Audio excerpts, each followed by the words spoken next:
Getting started with real estate investing for me was pretty painful, and I wish that I knew some of the lessons that I'm going to share with you in this video back then, because back then I was in the Army, I was a captain, I was a commander of a homeland defense site over in northern Japan. We had a radar that monitored North Korea for missile activity, so it was a pretty high profile job for a 28-year-old kid. You know, I was responsible for about 100 guys that ran this site, but I had this dream of being an entrepreneur and of owning my own real estate investment company. So I decided I was gonna get out of the Army, leave the military, go back home to the US, and I was gonna start this company. And at the time, you know, I didn't know what I didn't know. And I had visions that, you know, I was going to start doing deals left and right. I was gonna start a flipping company, so I was gonna be doing all these flips, and I was gonna make a whole bunch of money quickly.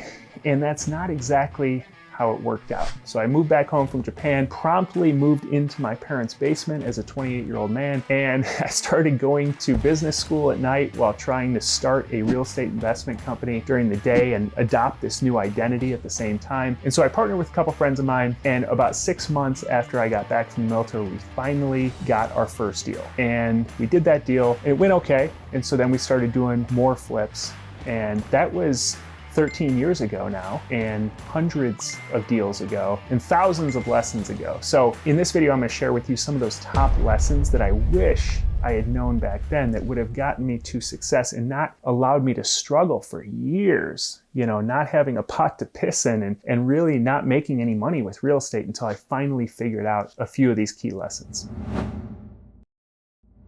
It's traditional knowledge or common thought to invest in assets that you buy today for one price and then later down the road, they're worth a whole bunch more. I mean, logically, that makes sense. You invest in a 401k, you invest in Bitcoin, you invest in stocks or mutual funds, anything like that. And that's the intent, right? And that's how you build wealth over time. And I get that. I think it's smart to build wealth over time. However, if I could go back, I really, really wish that I have focused every dollar that I had to invest on the highest cash flowing assets first, and then switched into wealth building mode. And the reason I say that is because most people build a jail for themselves by trying to build enough wealth to escape the rat race. And it's almost impossible to do that. I have a first vacation rental investment blueprint program where I work with people to help them buy their first short-term rental. And the vast majority of people in there are very successful people halfway through their career, and they thought in the beginning if they just invested in enough assets that eventually would be worth a whole bunch more, you know, typically by building up their 401k or any of these other assets that are wealth building assets, eventually they would get to a place where they could leave their full-time job and they'd be financially free. But not a single one of them that I've talked to has gotten to that point, because most of them have zero cash flow. And so even though they built up quite a bit of assets in terms of investments, they're petrified that if they leave their full-time job, they have no source of income. So they got to start dipping into that wealth that they've built up. So my opinion is that since cash flow is really the oxygen of your business and the oxygen of what you can live off of, focus on that first. And if you focus on every dollar into the highest cash flowing assets possible, very soon you can live off that cash flow. You don't need the 9-to-5 job anymore. So if you're buying these high or low cost, high cash flowing short-term rentals that we recommend, each property could generate a couple $1,000s of net cash flow per property. So if your full-time job is $10,000 a month, then with just a few of these properties, you can get to a place of replacing your full-time job income, and then all of a sudden you free up 40 plus hours a week. And so if you can do that, then once you're at that point where you freed up 40 plus hours a week, now you can focus all that capacity that you just freed up on buying wealth generating assets. So I don't believe that you should skip building wealth generating assets. I just feel like the order is super important. And I think it's a distraction to focus on that first before focusing on cash flow.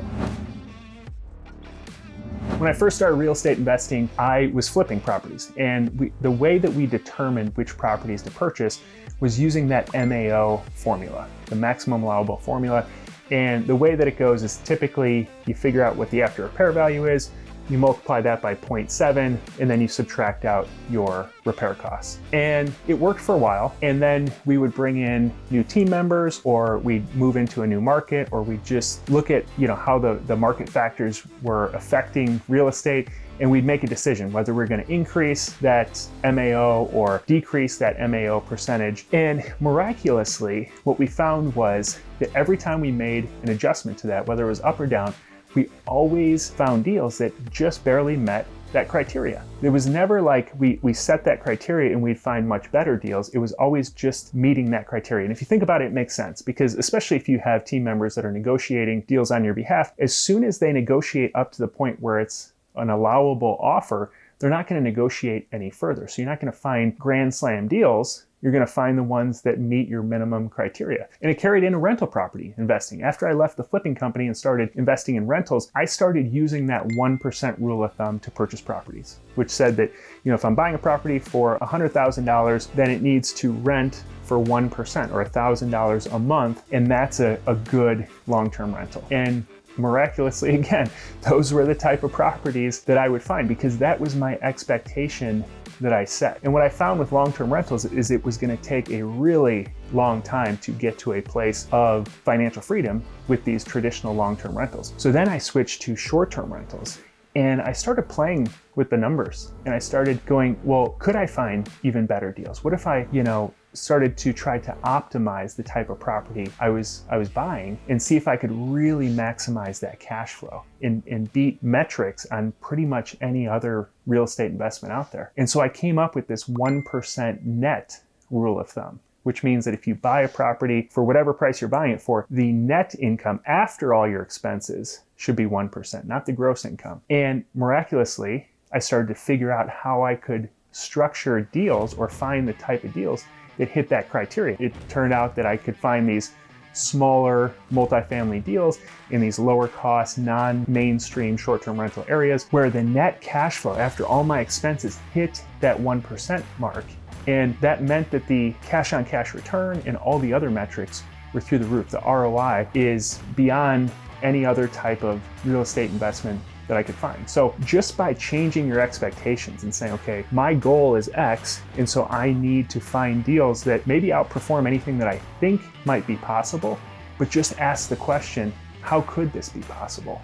And if I set the expectation of a certain ROI or a certain cash on cash return or a certain net cash flow on a property, it's interesting how all of a sudden those are the types of properties that start coming across your plate where you start to see how you could structure deals to hit those type of metrics. I've interviewed about 250 really successful real estate investors on my podcast at this point, and almost to a person, the level of success that they have is directly proportionate to the level of clarity that they have around where they're heading. And I'm not just talking about financial success, I'm talking about like fulfillment, happiness in their life.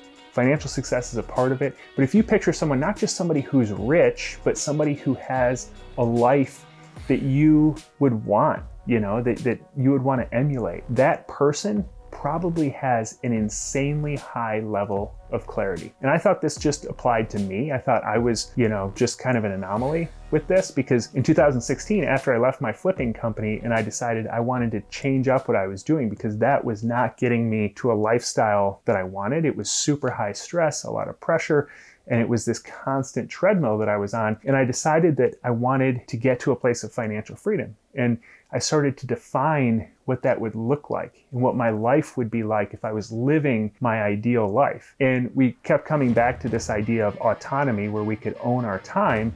And then once we own our time, be able to create the biggest impact possible on others through stuff like this. And once I got that vision of what my days would look like when I got there, and how I would spend my money and how I would spend my time, and how, the relationships that I would have, where I would live, in the clarity, the details around that. This was back in 2016. It is incredible how quickly that started to come to fruition, because then you have a place that you can backwards plan from. You can't backwards plan from just general success or general, I want to have $1 million. Well, then what? What's your life going to look like when you have $1 million? But you can backwards plan from specifics And so, how do you want to spend your days and your time? And so once we did that, that made all the difference and got me to a place of a few years later being able to leave my full-time job, live off the income from my rental properties, and start impacting other people. If you want to quit your full-time job and live off the income from your rental properties, I work with people to help them invest in their first really high cash flowing short-term rental. Figuring out what market makes the most sense, what type of property makes the most sense, what financing makes the most sense. How do you set up that property? How do you set up your systems to manage it going forward so that it doesn't cost you an arm and a leg and it doesn't take up a ton of your time? So if that sounds like it aligns with your goals, you can set up a strategy session with me personally at the link that just popped up. And there'll be a quick questionnaire, and then you'll get access right to my calendar, and you can set up a time that works well for you, and we can get on a call, we can talk through your goals, the details of the program, and figure out if it's a good fit. Thanks for joining me for this video. God bless, and I'll see you in the next video.